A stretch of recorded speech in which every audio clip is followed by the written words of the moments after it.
అమీర్పేటలో ఉన్నటువంటి సిచ్యువేషన్ కనిపిస్తుంది. కారు అద్దాలు దాటి సహజంగా ఇప్పటి వరకు మనం టూ వీలర్స్ లేదంటే ఆటోలు లాంటివి మునిగిపోవడం మనం చూసాం. కార్లు కూడా మునిగిపోతున్నాయి. కారు అద్దాలు దాటి పైకి ప్రవహిస్తున్నటువంటి నీటి ప్రవాహాన్ని, వరద ప్రవాహాన్ని మనం చూస్తున్నాం. అలాంటి పరిస్థితుల్లో బయటకు వెళ్ళకపోవడం మంచిది. మీ కార్లు ఖచ్చితంగా అలాంటి ప్రవాహంలో వెళ్ళడం వల్ల రైట్. మరోవైపు లెఫ్ట్ సైడ్ మనం చూస్తున్నాం గచ్చిబౌలి ఏరియాని మనం చూస్తున్నాం. రైట్ సైడ్లో అమీర్పేట్ మైత్రివనం జంక్షన్లో ఉన్నటువంటి పరిస్థితి మనం చూస్తున్నాం. కార్లు కూడా వెళ్ళలేని పరిస్థితి.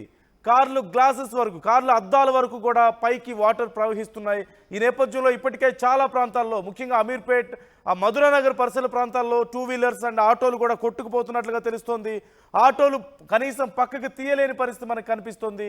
అలాగే కార్లు కూడా ముందుకు తీయలేక చాలామంది ఎక్కడికక్కడ పార్క్ చేసి వదిలేసి వెళ్ళిపోతున్నట్లుగా సమాచారం అందుతుంది. సో మీరు ఆ పరిసర ప్రాంతాల్లో ఉంటే జాగ్రత్తలు వహించండి. హైటెక్ సిటీ పరిసర ప్రాంతాల్లో ఇంకా కిలోమీటర్ల కొద్దీ ఈ ట్రాఫిక్ జామ్ కనిపిస్తోంది. ముఖ్యంగా అమీర్పేట్, మధురానగర్, యూసఫ్ గూడ, అలాగే కృష్ణానగర్ సంబంధించి కృష్ణానగర్ ఏరియాలో కూడా చాలా ప్రాంతాల్లో కనీసం ట్రాఫిక్కి కదలలేని పరిస్థితి ఉన్నట్లుగా తెలుస్తోంది.